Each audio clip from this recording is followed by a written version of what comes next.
Hey guys, welcome to the Onside Kick. Ricky Widmer here, along with Dave Oster.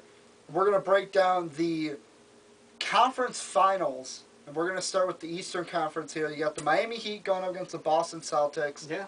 I want to start with the Boston Celtics. They had to go a very tough series against the Philadelphia 76ers, and I'm just going to say this series mighta, shoulda, ended in 5. Yeah, the Celtics had some issues with points and scoring them and forgetting how to. Okay. Okay, I mean, I'll admit, okay, they're playing injured. You can tell Ray Allen is not 100%. Paul Pierce is not 100%. No, not at all. Right now, this team is being carried a lot on Rondo and KG. What's absolutely amazing is Rondo's still putting up like triple doubles. We're getting contributions. Game 7, Brandon Bass coming up big. Their bench has gotten a lot thinner, it seems. Not as much contribution, so it's going to be a lot on the starting 5. Well, like today, Game 7, you have the entire, I want to say the entire starting 5 for Boston, all in double-digit points. Yes. They only had 4 bench points. And they were all from one player. Can't remember who it was. Look at the stat sheets, though. Double digits, From all 5 starters. Yeah. Bass, Pierce, Allen, Garnett, Rondo with his triple-double. Yep. And then you only have 4 bench points.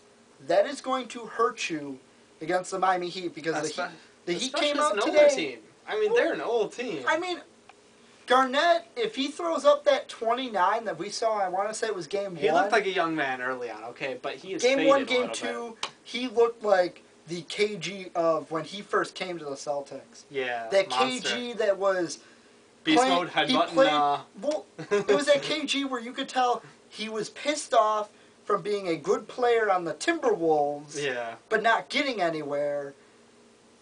I kind of feel like, though, against the Miami Heat, LeBron James, he is going to, whoever... My question is, who's going to guard LeBron James?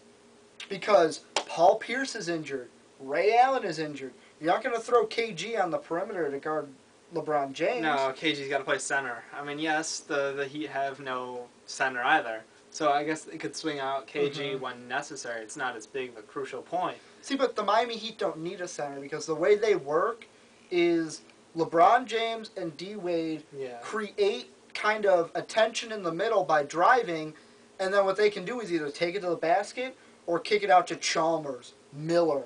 They're outside shooters, and if those outside shooters are hitting it, there's no way the Heat should win the series. But they haven't been. That's a problem. Well, exactly, but I'm just saying. They're going to get murdered on the boards. I think we admit that. Yeah. The Heat are going to be murdered on the boards. Yeah.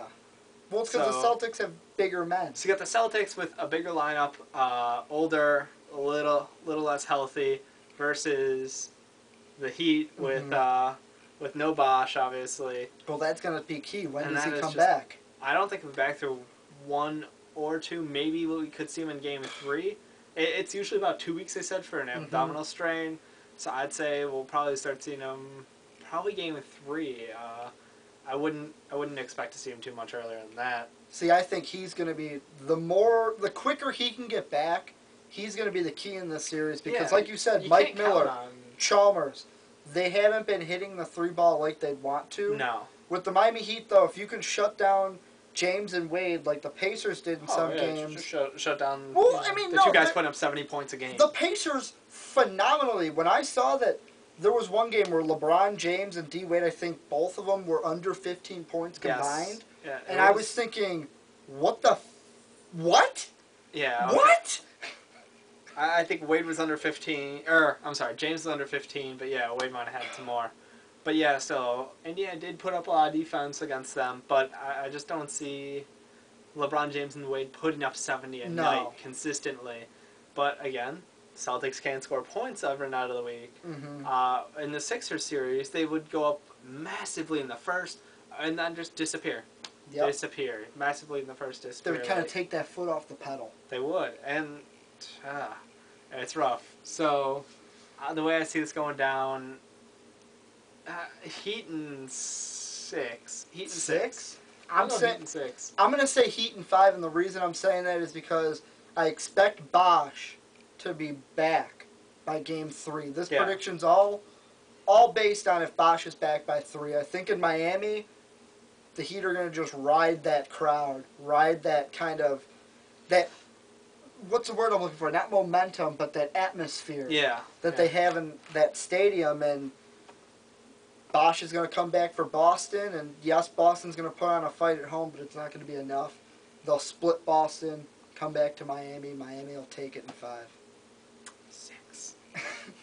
Don't forget to tell us what you think. Comment down below. Do you think the Heat will win, the Celtics will win, and how many games?